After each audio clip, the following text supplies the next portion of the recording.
টপিকটায় বৃষ্টি থাকবো বলেছিলাম যে আজকে যেহেতু বৃহস্পতিদেব অস্তগত হবেন, দেখো বৃহস্পতিদেব প্রত্যেক বছরই অস্তগত হয়, এটা নিয়ে নতুন ফেনোমেনা কিছু না, স্বাভাবিক ব্যাপার।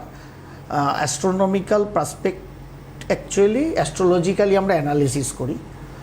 সুতরাং রবিদেবের সঙ্গে বৃহস্পতিদেব থাকবেনই, অস্ত যাবেনই, কিন্তু এবছর যেহেতু তুঙ্গ ঘরে বৃহস্পতিদেব আছেন এবং সেখানে রবিদেবের সাথে অস্তগত হচ্ছেন, বৃহস্পতিদেব মূলত জ্ঞান, বিদ্যা, প্রাজ্ঞতা, আকাশতত্ত্বের মালিক, সব স্প্রেড করার মালিক এবং প্রকৃত জ্ঞানী, মানে যিনি উপদেশ দেন, আমরা গুরু বলি বৃহস্পতিদেবকে।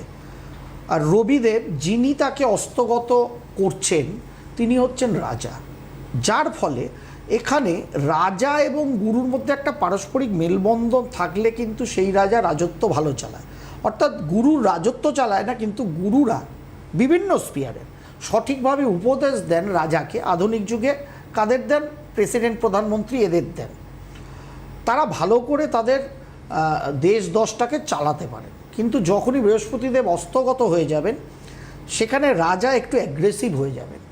কারণ গুরু হয়তো চাইবেন উপদেশ দিতে, কিন্তু তিনি যেহেতু ক্ষীণ হয়ে যাবেন, তার উপদেশটা রাজা গ্রহণ করবেন না, যার ফলে রাজা একটু নিজের মতো কাজ কারবার করবেন। যেরকম আমরা মহাভারতের প্রেক্ষাপটে দেখেছিলাম যে দ্রোণ বা কৃপাচার্য কিংবা পিতামহ ভীষ্ম বারবার বোঝানোর চেষ্টা করেছেন ধৃতরাষ্ট্রকে, কিন্তু ধৃতরাষ্ট্র কি শুনেছেন?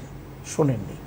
ঠিক সেম কন্ডিশনটা যখন তুঙ্গ অবস্থায় বৃহস্পতিদেব অস্তগত যাচ্ছেন রবিদেবের সাথে, ঠিক আজকের রবিদেব হচ্ছেন ধৃতরাষ্ট্র। সেটা আধুনিক যুগে ডোনাল্ড ট্রাম্প বলা যায়, কিংবা খোমেনিদের বলা যায়, আরও দেশের আরও নেতাদের বলা যায়। আমি ডাইরেক্ট এই দুটো উদাহরণ পেলাম তাই বললাম, আমাকে মার্জনা করবেন ওনারা, আশা করি।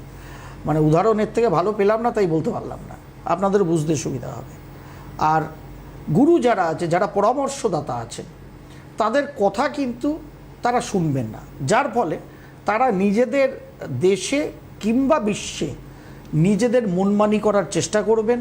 সুতরাং আমাদের যে চতুর্দিকে যে ঝামেলা, ঝঞ্ঝাট, অশান্তি চলছে, সেটা আগামী প্রায় এক মাস, এই আগামীকাল থেকে নিয়ে 10-11 অগস্ট অবধি এটা কিন্তু আরও বৃদ্ধি পেতে পারে, যেটা একটা সমস্যা।